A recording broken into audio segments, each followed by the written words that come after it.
All right, here we have a 2022 Ford F-250 crew cab short box 6.2 gas with 103,000 miles on it. This is a one-owner truck with excellent service history that spent its entire life down in Boise. So, really nice truck. The 6.2 is a phenomenal engine. A lot of people are getting 400,000 or 500,000 miles out of them easy with just basic maintenance. So there's no reason that this one couldn't do the same thing if you take care of it properly.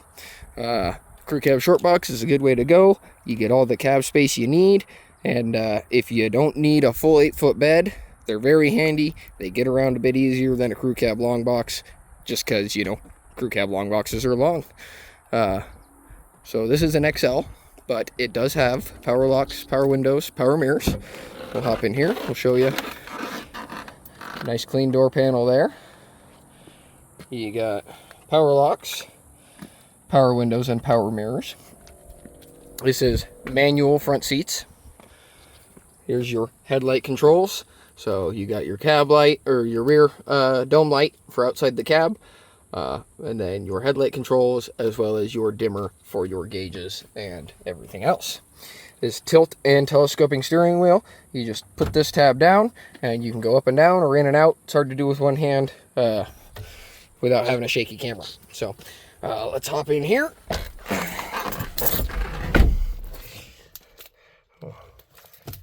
Start it up here.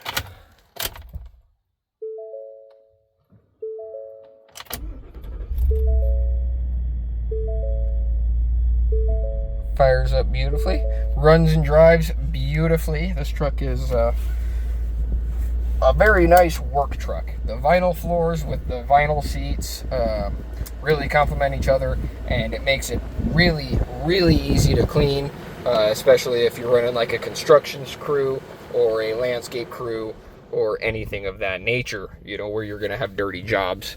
The vinyl is just a little more durable than the cloth, and it is a lot easier to clean. These controls over here control what you see up here on the dash. So you can go through your trip menus, your fuel economy, see which seat belts are buckled, driver assist settings, things of that nature. Just below that is your cruise controls: on, off, set, resume, and cancel. On the right side, you have your hands-free radio controls: volume up, volume down, media source, seek back, and seek forward. Just below that are your hands-free phone controls. So you have mute, voice commands, pick up or hang up your phone.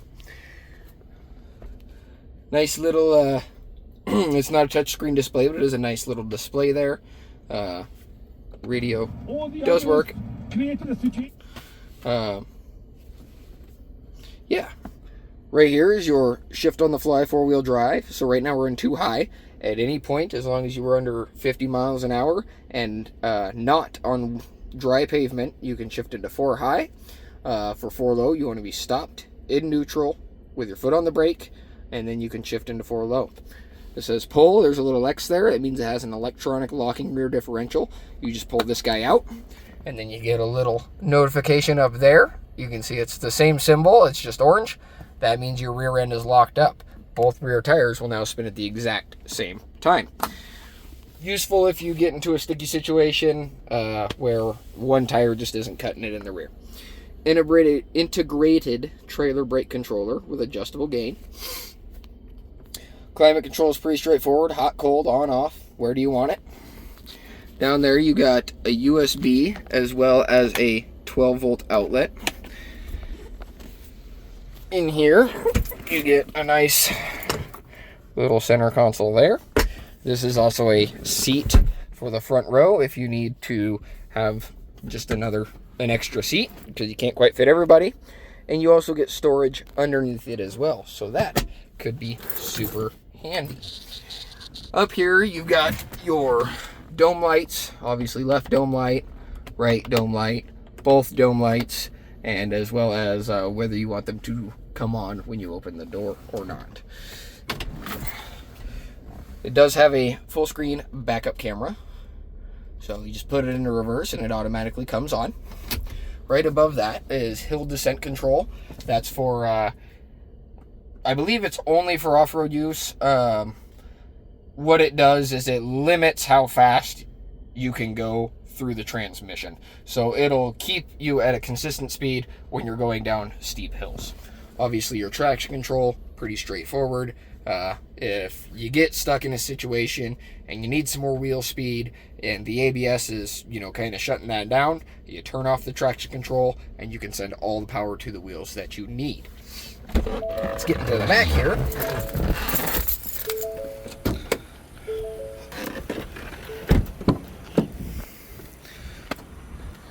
Clean door panel, a couple of scuffs at the bottom.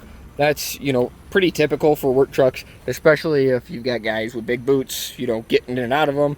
They're bound to get a couple of scuffs. But that being said, again, nice vinyl seats, nice vinyl floors.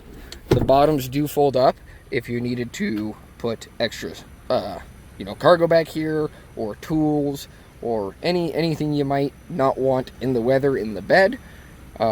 You could pretty much fit it back here. There's a really, really big amount of space back here. So this is your tire iron for swapping out a tire if you get a blown one. You do get an outlet back there as well as a cup holder. I will put this guy back down.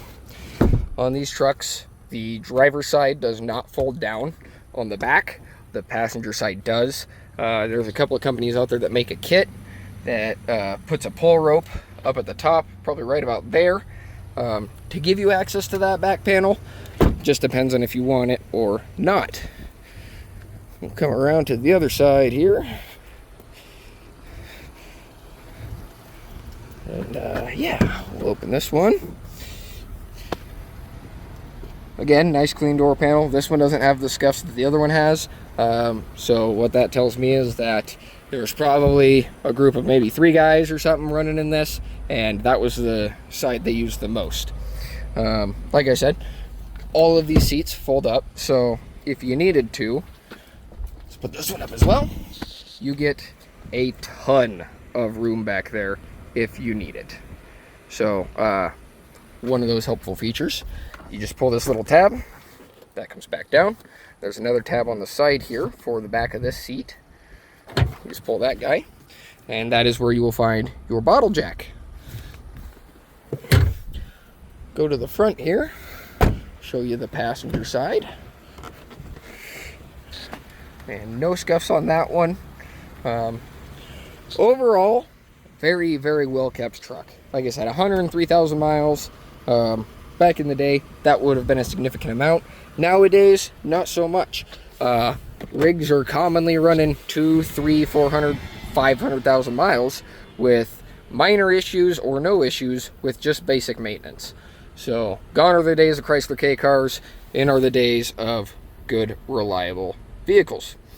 You do have the owner's manual up there, as well as the tailgate delete kit down there. There it goes, focused.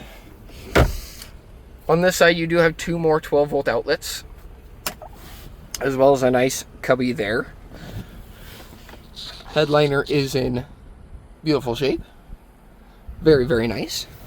We'll go to the front. We'll check under the hood. Does have a decent set of backcountry mud terrains on it. Not the most quiet tire going down the highway, but they're still a decent tire. Got plenty of traction. And there she is, 6.2 liter V8. Nice and quiet. No knocks, bangs, tings, pinks, clanks. No weak seeps or leaks. Nothing like that. Overall, just a really good running, driving work truck.